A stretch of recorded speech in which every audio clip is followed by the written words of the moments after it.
네, 오늘 상가 건물 임대차 보호법 해설 두 번째 시간입니다. 어제죠. 어제는 상가 임대차 보호법의 적용 범위에 대해서 어떻게 보면 이제 좀 이 법이 어느 적용 범위를 가지느냐라고 하는 어떤 총체적이고 약간 도입부적인 그런 설명이었고요. 오늘부터는 뭐 대항력이니 우선 변제권이 이런 약간 강론 세부적인 부분으로 이야기를 나눠보겠습니다. 오늘하고 내일 그 두 번에 걸쳐서 대항력 이야기를 좀 나누겠는데요. 오늘은 먼저 첫 번째로 대항력의 의의와 요건, 그리고 내일 시간에는 대항력의 효과 정도로 이야기를 진행해 보겠습니다. 자,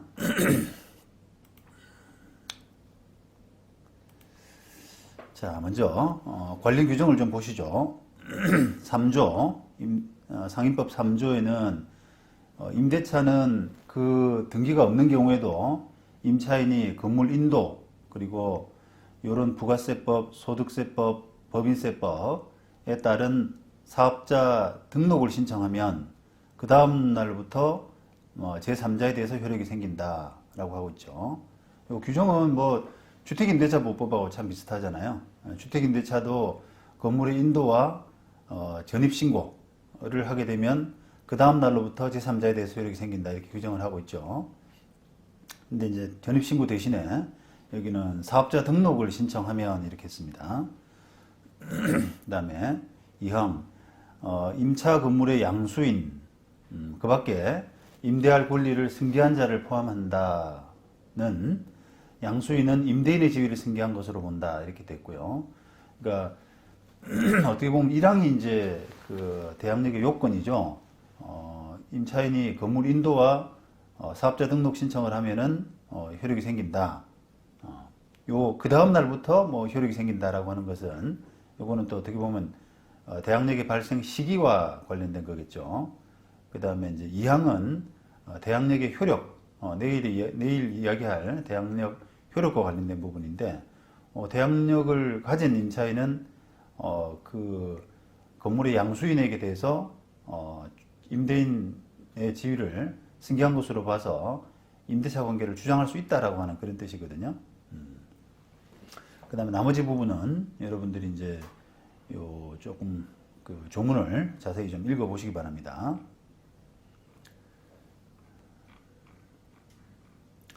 자, 일단 대항력의 의 부분인데요. 이 대항력이 참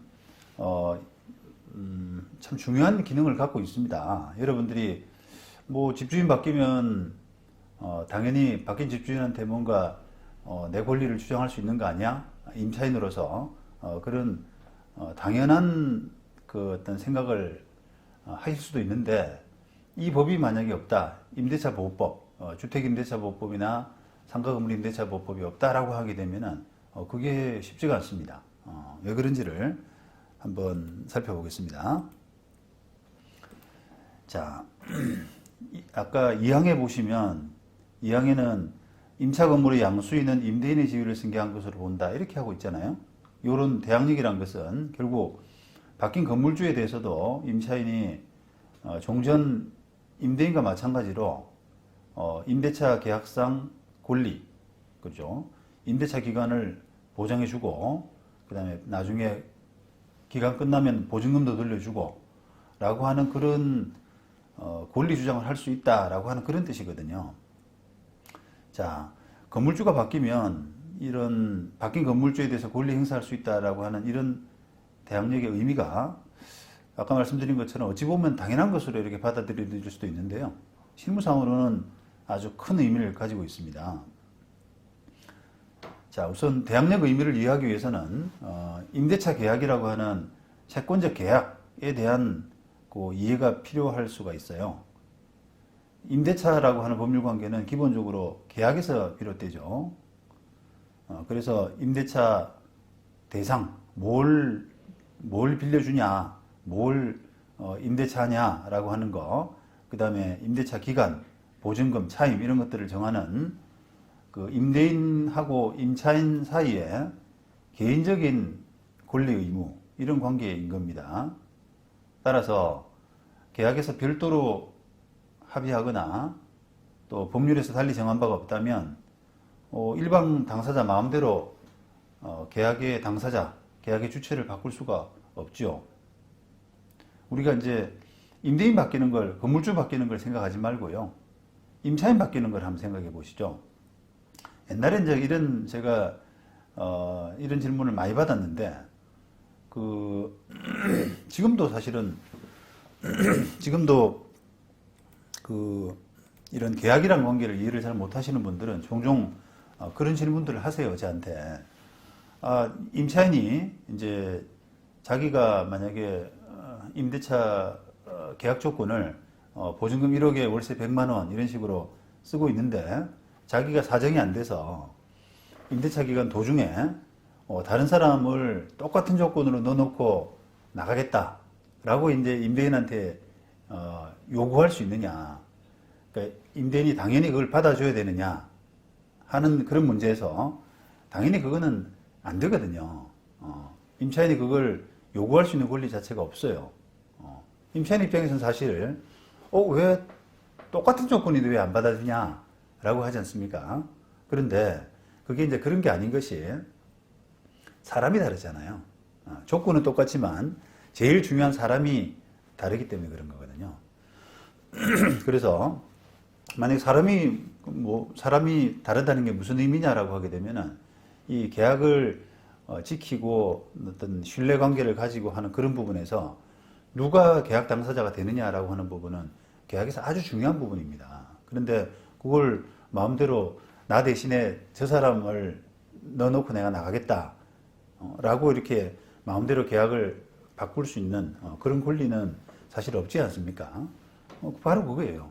바로 그것처럼 그것은 임대차 계약이기 때문에 계약 관계를 합의 없이 마음대로 이렇게 바꾼다고 하는 것은 불가능하거든요. 자, 그렇다면 마찬가지로 건물 소유권이 변경됐다고 그래가지고 그 임대인의 계약상 지위를 임차인 동의 없이 마음대로 변경할 수 없는 게 사실은 계약의 원칙이죠. 그죠? 자, 그런데 만약에 이제 임대차를 어떤 건물주하고 임대차 계약을 했는데 그 계약 기간 도중에 건물주가 바뀌었거든요. 자, 그럴 때 그 바뀐 건물주하고 임대차 관계를 그대로 이어주는 것이 임차인한테 더 나을지 아니면 그게 아니라 계약의 근거에서 계약의 원칙이라는 부분에 근거해서 종종 건물주하고 계약 관계를 유지하고 바뀐 건물주하고는 또 다른 합의가 반드시 있어야 될지 이런 부분에 대해서는 사실 어느 게 더 임차인한테 유리할지 하는 부분은 생각해 볼 필요가 있지 않습니까? 그래서 지금 대항력이 있다라고 하는 것은 일정 요건을 갖춘 임차인은 바뀐 건물주에 대해서 당연히 우리가 기본적으로 그 임대차 관계를 그대로 승계한다. 물론 예외적으로 이제 임대차 거기에 대해서 임대인 바뀌는 부분에 대해서 거절할 수 있는 임차인의 권리가 예외적으로 있긴 합니다만 원칙적으로는 건물주가 바뀌게 되면은 그 대항력 있는 임차인은 임대인을 그대로 받아들여야 되는 바뀐 건물주를 받아들이고 그 다음에 다시 말하면 종전 건물주는 계약 관계에서 벗어나는 소위 말하면 우리가 면책적 승계라고 하거든요. 임대차 보증금 반환을 해야 된다라고 하는 그런 채권 채무 관계에서는 새로운 건물주가 면책적으로 임대차 보증금 채무를 승계하고 반대로 종전 건물주는 채무를 면하게 되는 그런 이제 그 권리 관계에 놓이는 것으로 우리가 해석을 하고 있습니다. 이 주임법 또 상임법에 따라서요. 자, 그런데 왜 그렇게 하냐라고 하면은 임대차 목적물의 그 소유권 변동에 따라서 자동적으로 이렇게 임대인 승계를 하는 것이 임차인 보호를 위해서도 유익한 면이 크기 때문에 이런 거예요. 그래서 이 임대차 보호법을 만들어 가지고 대항력 개념을 그 순차적으로 인정을 해왔던 거죠. 일단 그게 주거용 건물에 대해서는 81년도에 주택임대차 보호법을 만들어서 그렇게 인정을 했고요. 여기는 이제 그 전입신고가 돼야 됐죠. 그 다음에 상가 점포 임대차 임차인에 대해서는 2001년도 그 상인법을 만들어서 뒤늦게 인정을 했습니다. 만약에 이게 안 된다 그러면은 이제 좀 부작용이 있죠. 건물주가 바뀌었는데, 바뀐 이제 변경된 건물주한테 그 임대차 관계 주장을 할 수가 없는 거예요. 내가 건물주가 됐는데, 보증금이나 기간은 저기 가서 알아봐라. 종전 건물주한테 알아봐라. 이렇게 이야기가 돼버리면, 거기에 이제, 또, 거기에 이제 머물러 있던 임차인은 바뀐 건물주에 대해서는 약간 무단 점유 관계? 그죠? 무단 점유 관계, 이런 관계가 돼버린다 그러면 임차인의 지위가 현저히 불안해지지 않습니까? 그러니까 이제 그런 필요성 때문에 대항력을 인정을 하는 것을 지금은 원칙으로 임대차 보호법에 따라서 원칙으로 하고 있습니다. 자, 뭐 그러면 반대로 이야기하게 되면은 이런 임대차 보호법이 인정이 안 되는, 적용이 안 되는 그런 임대차는 예를 들면 토지 임대차 이런 경우는 대항력이 없잖아요. 토지 임차인은 토지 주인이 바뀌더라도 그 바뀐 주인에 대해서 내 기간 보장해주고 내 보증금도 돌려주고 이런 것을 당연히 요구할 수 있는 권리가 없어요. 자, 그렇다 그러면 그 사람은, 그런 임차인은 사고 파는 사람, 소위 말하면 토지의 양도인과 양수인이 합의하여서 임대차 보증금은 바뀐 사람, 새로운 토지 소유자가 승계한다 라고 하는 그런 합의가 있을 때만 주장을 할 수가 있거든요. 그런 개념에 분명히 차이가 있는 거죠. 자, 물론 이런 그 임차인의 보호 문제는 이런 임대차 보호법을 제정하기 전에도 민법에서 이제 뭐 전세권 등기를 하거나 아니면 민법 621조 임대차 등기 이런 제도를 통해서도 활용할 수 있었습니다. 자, 그런데 이런 제도들은 다 임대인의 어떤 협력이 필요하거든요. 임대인 협조, 계약, 임대인과의 계약 이런 것들이 필요하기 때문에 그게 잘 이렇게 그 실무에서 현실에서는 잘 적용이 안 됐던 거예요. 상가 임차인이 주인한테 뭐 전세 계약해달라, 등기부에 올려야겠다 그런 거, 그 다음에 임대차 등기해달라, 협력해달라 이렇게 요구하는 거, 이런 부분들이 여간 쉽지가 않았어요. 그러니까 이제 상가 임차인이 보호를 제대로 못 받았던 그런 부분이 있죠. 자, 그래서 이제 그런 부분을 해소하기 위해서 2001년도 이제 법이 만들어져 가지고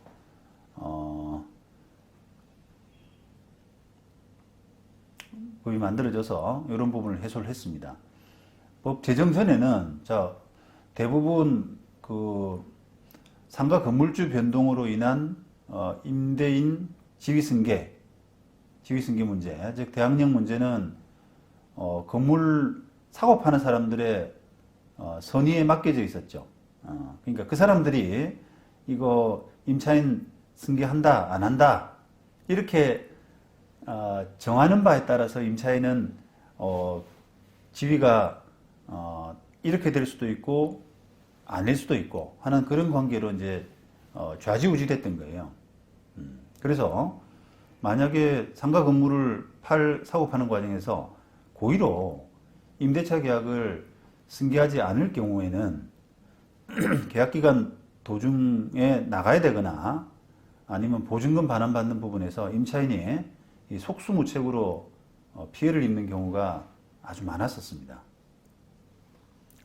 자, 이게 그 실무상으로 꽤나 많이 일어나는 문제입니다. 보통 우리가 이제 그 선의를 가진 사람, 나쁜 마음을 안 가진 사람은 그 건물 사고 팔면서 도대체 임대차 계약을 승계하지 않는 사람도 있냐라고 생각할 수가 있는데 그런 경우가 왕왕 있어요.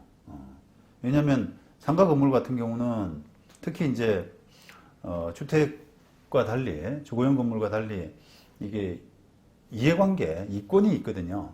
그러니까 주거용 건물은 그래봐야 사람이 뭐 전세보증금 내지 월세 주고 요 정도 사는 정도 이해관계인데 상가 건물은 기본적으로 이제 권리금이라는 것이 붙어 다니기 때문에 그 사람을 이제 어느 정도 기간 동안에 영업을 하느냐 안 하느냐 이런 보장 문제가 굉장히 중요한 그런 이슈가 되어 있습니다.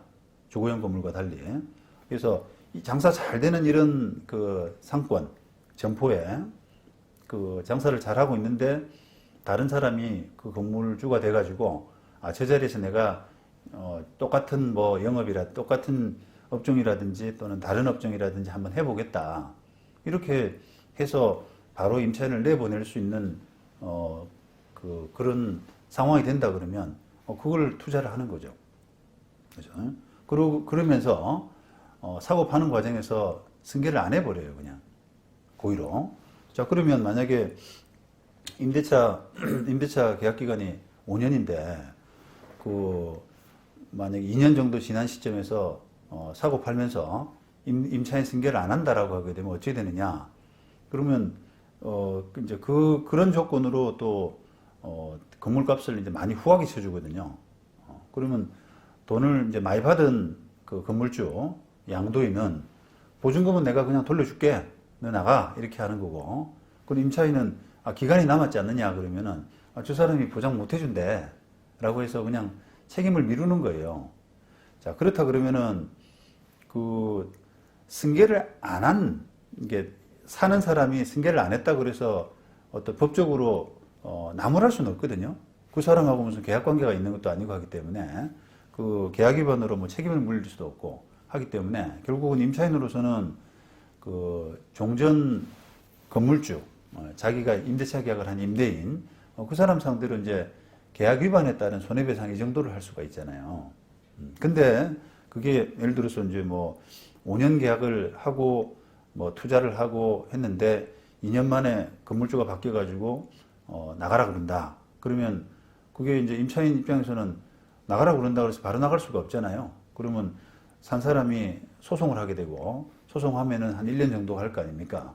그러면 거기서 이제 그 보통 양도인, 기존 건물주를 증인으로 불러가지고 정말 승계 안 했냐?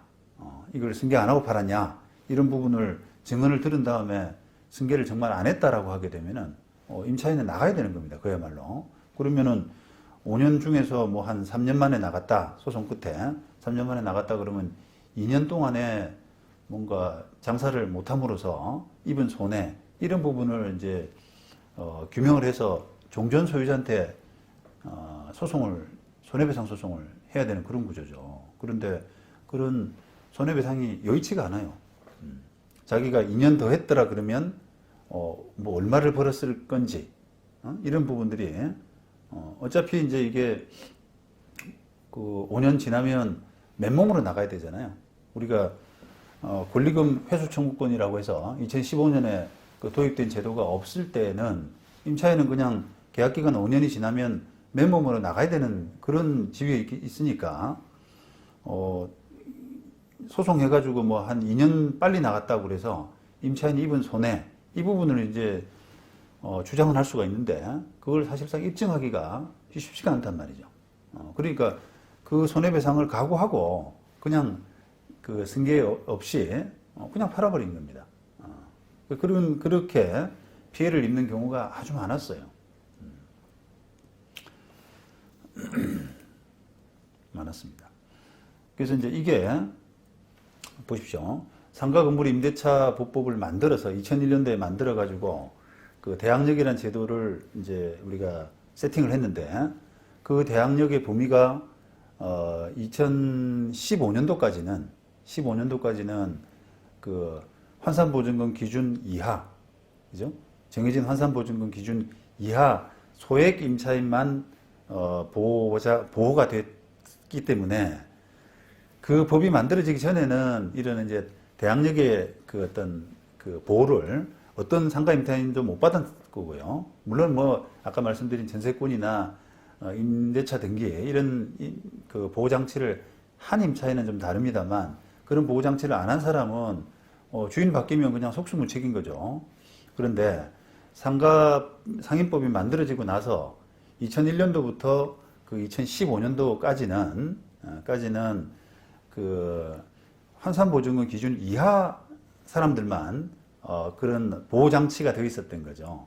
그러면 이제 그런 사람들은 주인이 바뀌어도 당연히 대항력을 인정받았는데 그 기간 동안에 금액이 그 기준 초과인 좀 금액이 많은 이런 임차인들은 여전히 이제 주인이 바뀌더라도 그냥 나갈 수밖에 없는 뭐 어떤 임차인의 지위를 계약 관계를 그대로 주장할 수 없는 그런 지위가 됐던 거죠. 그래서 이제 그게 그런 피해가 이제 속출하고 하니까 2015년도에 그 대항력 부분을 환산보증금 기준 제한 없이 풀어버렸던 겁니다. 다 보호해주겠다. 금액 상관없이 상가 임차인이라 그러면 다 보장해야 된다라고 하는 걸로 풀어버렸어요. 그래서 이제 어제 적용 범위 이야기할 때 그 2조의 사망이죠, 그죠? 단 일항에 불구하고 이런 부분은 예외로 한다 이렇게 돼 있잖아요. 그 부분에서 이제 3조 대항력 부분이 들어온 게 2015년도입니다. 그 연역이 나름대로 이게 복잡한 연역이 있습니다. 그래서 이렇게 이제 그 사고 파는 사람들끼리 서로 합의하거나 또 뭐 별도 등기, 전세권 등기라든지 임대차 등기라든지 이런 등기 없이도 임차인 자력으로 사업자 등록하고 인도라고 하는 간단한 절차로 대항력을 갖출 수 있게 된 것은 이런 의미에서 임차인 보호를 위해서 아주 중요한 의미를 가지는 겁니다. 그 주택 임대차는 예전부터 이제 그런 게 되어 왔었죠. 80년대부터 만들어져 가지고 그냥 주민등록만 하게 되면은 주인 바뀌더라도 바뀐 주인한테 그냥 주장할 수 있는 이런 게 해왔잖아요. 근데 상인법은 상당히 한 20년간 늦은 셈이죠, 결국은.